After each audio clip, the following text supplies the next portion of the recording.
Good morning students. हम लोग Europe में राष्ट्रवाद पढ़ रहे थे।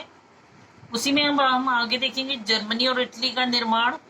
ठीक है, जर्मनी और इटली का निर्माण किया गया था और इसमें जर्मनी और इटली का निर्माण के लिए उनका एकीकरण करना जरूरी था।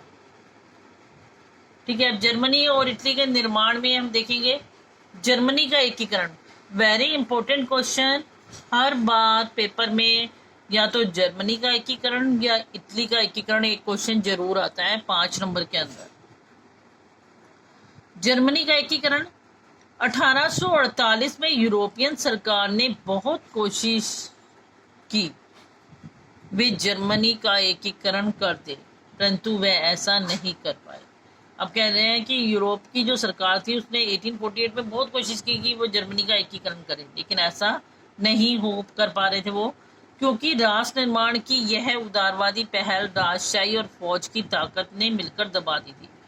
क्योंकि उन उदारवादियों ने जब ये राष्ट्र निर्माण के बारे में सोचा ऊपर उठे करने के लिए, तो जितने भी फौजी थे या राजशाही थे उन्होंने इन्हें दबा दिया कि उन्हें ऐसा नहीं करने दिया। उसके बाद प्रशा ने यह भार अपने ऊपर लेते हुए कहा कि वे जर्मनी का एकीकरण करके ही रहेंगे, और प्रशा थी, उस प्रशा ने कहा कि मैं तो जर्मनी का एकीकरण करके ही रहूंगा।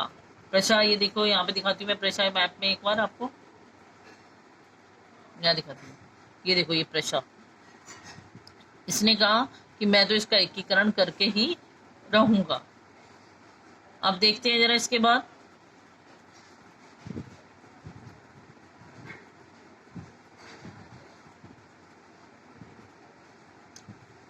जब उसने ऐसा कहा तो उस समय प्रशा का मुख्यमंत्री ऑटोमन बिस्मार्क था। ठीक है, जिसे हम जनक कहते हैं उसका। ठीक है, प्रशा का मुख्यमंत्री कौन था? Ottoman Bismarck. प्रशा ने एक राष्ट्रीय एकीकरण के आंदोलन का नेतृत्व किया और उसने एक राष्ट्रीय एकीकरण का एक आंदोलन चला दिया, और 7 वर्ष के दौरान ऑस्ट्रिया, डेनमार्क और फ्रांस से 3 युद्ध में प्रशा की जीत हो गई। ठीक है, 7 वर्ष लगे, जिसमें उसने ऑस्ट्रिया को भी हरा दिया, डेनमार्क को भी हरा दिया और फ्रांस को भी हरा दिया और जीत हासिल कर दी, और एकीकरण की प्रक्रिया को पूरी हुई। तीनों से लड़ा और तीनों से लड़ने पर जब वो जीत गया तो जीतने के बाद उसने उसका एकीकरण कर लिया। जनवरी 1871 में वर्साई में हुई एक समारोह में प्रशा के राजा विलियम प्रथम को जर्मनी का सम्राट घोषित किया गया, और जब एकीकरण किया तो उसके बाद जनवरी 1871 में वर्साई में एक समारोह हुआ। उस समारोह में प्रशा का जो राजा था विलियम प्रथम, उसे जर्मनी का सम्राट बना दिया गया। अब आता है इटली का एकीकरण। जर्मनी का आपने एकीकरण देख लिया, अब आप देखेंगे इटली का एकीकरण। इटली अनेक वंशानुगत राज्य तथा बहुराष्ट्रीय हेब्सबर्ग साम्राज्य में बिखरा हुआ था। अब इटली ये नहीं था कि एक ही था, उसके भी छोटे छोटे कई राज्य थे, वंश के आधार पर बहुत से राज्यों में बटा हुआ था। बहुराष्ट्रीय हेब्सबर्ग साम्राज्य में केवल एक सार्डिया पीडमांड में एक इतावली राजघराने का शासन था। वो कह रहे हैं बाकी सारे तो ऐसे बिखरे हुए साम्राज्य में थे, लेकिन एक सार्डिया पीडमांड था जहां पर इतावली नाम का एक राजघराना शासन किया करता था। ठीक है, इटली एकीकरण की प्रक्रिया का अध्ययन करने के लिए हमें 3 लोगों पर विचार करना पड़ेगा। जब इटली का एकीकरण हुआ तो उसमें 3 लोगों ने सहयोग दिया, उसमें सबसे ज्यादा उनकी वजह से ये इटली का एकीकरण हो पाया। वो 3 लोग कौन से थे? जेउसेपे मैथनी, काफूर और जेउसेपे गेरिबाल्डी। ठीक है, ये 3 लोग ऐसे थे जिन्होंने सहयोग दिया था।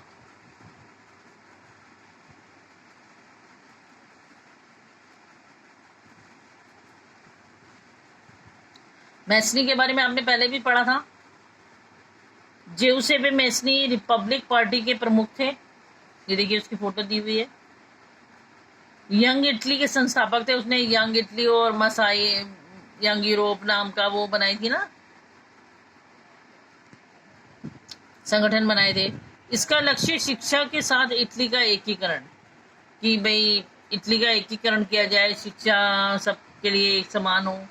ठीक है। 1831 और 1848 में क्रांतिकारी विद्रोह की असफलता से युद्ध के जरिए इतावली राज्यों को जोड़ने की जिम्मेदारी सालिया पीडवाट के शासक विक्टर एमुनियल द्वितीय पर आ गई। अब वो कह रहे हैं जब 1831 और 1848 में क्रांतिकारी विद्रोह जो हो रहे थे वो असफल हो गए, ठीक है, तो क्या हुआ, इतावली राज्यों को जोड़ने का काम अब किसको सौंप दिया गया, साडिया पीडमांट के जो शासक था विक्टर इमेनुअल द्वितीय, उस पर आ गया कि भाई अब तुम करो ये काम। ठीक है, उस पर आ गया था।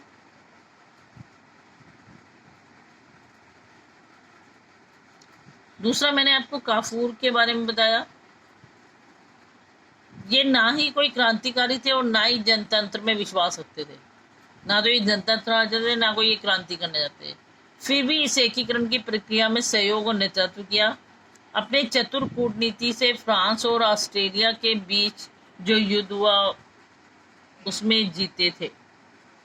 ठीक है, अब इसने भी कोई क्रांतिकारी नहीं था, कोई जनतंत्र में विश्वास नहीं करते थे, फिर भी इन्होंने काफी सहयोग दिया एकीकरण की प्रक्रिया में और उसका नेतृत्व किया और अपने चतुर दिमाग से, चतुर तरीके अपनाकर इन्होंने फ्रांस और ऑस्ट्रेलिया के बीच में जो युद्ध हो रहा था उसे जीत लिया।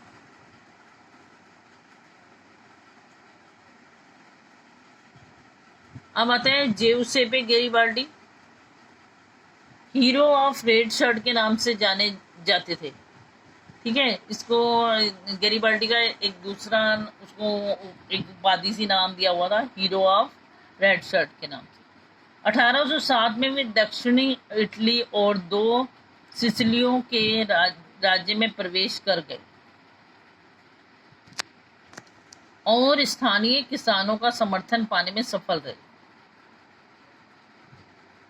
ठीक है, अब इन्होंने क्या करा, 1807 में दक्षिणी इटली में इन्होंने सिसिलियों के जो राज्य था उसमें प्रवेश किया और वहाँ के किसानों का समर्थन हासिल कर लिया कि किसानों का किसानों को अपने साथ मिला लिया। उन्होंने कहा हम आपको सहयोग देंगे एकीकरण करने में, और स्पेनिश के शासक के युद्ध में बड़ा योगदान भी दिया। ठीक है, उन्होंने जब इन्होंने स्पेनिश शासक से युद्ध किया तो उसमें भी इन किसानों ने उनकी बहुत मदद की। इन्हीं तीनों के वजह से इटली एकीकृत हो गया। ठीक है, अब 3 जने जो थे जिन्होंने खास सहयोग दिया, तुम्हें बता दिया कि उसने क्या किया, उसने क्या किया और उसने क्या, तीनों के सहयोग की वजह से इटली को एकीकृत कर दिया गया, इकट्ठा कर दिया गया, मिला दिया गया।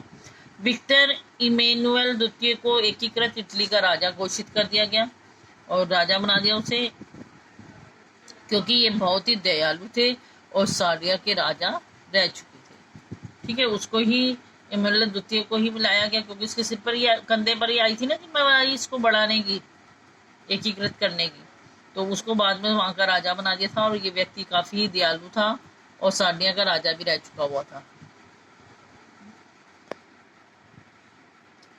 आज के लिए बेटा इतना ही, नेक्स्ट क्लास में इससे आगे करेंगे, इसे अच्छी तरह रीड कर लेंगे। थैंक्स।